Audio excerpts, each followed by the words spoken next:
বিশ্বকাপে অংশ না নিলেও মাঠের বাইরের ক্রিকেটটা বেশ জমিয়ে রেখেছে বিসিবি। আর গতকাল পাকিস্তানে বিসিবি, পিসিবি আর আইসিসির বৈঠক যেন মাঠের বাইরের ক্রিকেটটা আরও জমিয়ে দিয়েছে। এমনিতেই ভারতের বিপক্ষে পাকিস্তানের ম্যাচ বয়কট করায় কপালে চিন্তার ভাঁজ পড়েছে আইসিসির। মূলত বাংলাদেশের পাশে দাঁড়াতেই এমন সিদ্ধান্ত নিয়েছিল পিসিবি। এরপরই পাকিস্তানে বসে বিসিবি, পিসিবি এবং আইসিসির ত্রিপাক্ষিক বৈঠক। এই বৈঠক শেষ হওয়ার পর থেকেই বিশ্ব ক্রিকেটে তৈরি হয়েছে এক অদ্ভুত বিভ্রান্তি। কারণ একই বৈঠক নিয়ে ভারত ও পাকিস্তানের সংবাদ মাধ্যমে প্রকাশিত হচ্ছে সম্পূর্ণ বিপরীত দাবি।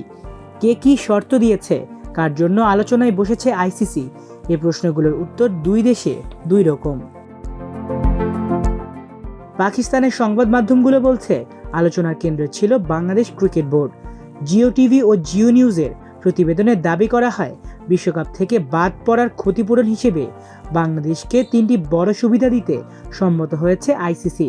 তাদের ভাষ্য অনুযায়ী বিসিবিকে আর্থিক ক্ষতিপূরণ, বিশ্বকাপের লভ্যাংশ এবং ভবিষ্যতে ভারতে আয়োজিত আইসিসি টুর্নামেন্টে হাইব্রিড মডেলে খেলার সুযোগ দেওয়ার একটি কাঠামো তৈরি হয়েছে। পাকিস্তানি গণমাধ্যম আরও বলছে এই বৈঠকে পাকিস্তান কোনো শর্ত দেয়নি, পিসিবি শুধু মধ্যস্থতাকারীদের ভূমিকা পালন করেছে এবং মূল আলোচনা হয়েছে আইসিসি ও বিসিবির মধ্যে। ভারত ম্যাচ নিয়ে পাকিস্তান সরকারের অবস্থান জানতে পিসিবি চেয়ারম্যান আলাদা করে প্রধানমন্ত্রীর সঙ্গে কথা বলবেন, এমন কথাও বলা হয়েছে প্রতিবেদনে।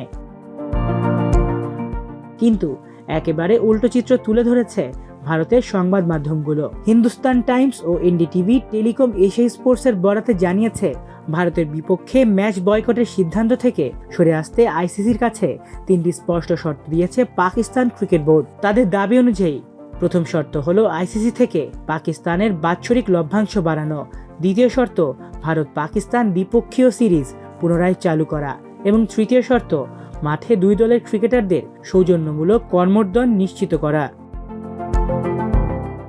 ভারতীয় সংবাদ মাধ্যমগুলোর মতে পাকিস্তান না খেললে আইসিসির যে বিশাল আর্থিক ক্ষতি হতে পারে সেই চাপেই পিসিবির শর্তগুলো গুরুত্ব দিয়ে শুনতে বাধ্য হচ্ছে আইসিসি। তাদের হিসেব অনুযায়ী 15 ফেব্রুয়ারির ভারত পাকিস্তান ম্যাচ বাতিল হলে প্রায় 6,150 কোটি টাকার রাজস্ব হারাবে বিশ্ব ক্রিকেটের সর্বোচ্চ সংস্থা। তবে এখানেই বিভ্রান্তি আরও ঘনীভূত হয়। এনডিটিভির আরেক প্রতিবেদনে বলা হয়েছে পাকিস্তানের 3টি শর্ত আসলে পাকিস্তান কেন্দ্রিক নয়, বরং বাংলাদেশ কেন্দ্রিক। সেই প্রতিবেদনে বলা হয় পিসিবি আইসিসিকে জানিয়েছে বাংলাদেশকে ক্ষতিপূরণ দিতে হবে, বিশ্বকাপের অংশগ্রহণ ফি দিতে হবে এবং ভবিষ্যতে আইসিসি টুর্নামেন্টে আয়োজনের শর্ত দিতে হবে। একই বৈঠক থেকে এভাবে 2 রকম ব্যাখ্যা আসায় প্রশ্ন উঠছে, আসলেই শর্ত দিয়েছে কে? পাকিস্তান কি নিজেদের স্বার্থে দর কষাকষি করছে, নাকি বাংলাদেশের পক্ষে চাপ তৈরি করছে, নাকি আইসিসি নিজেই পরিস্থিতি সামাল দিতে 2 দেশের সংবাদ মাধ্যমে ভিন্ন ভিন্ন বার্তা ছড়াতে দিচ্ছে?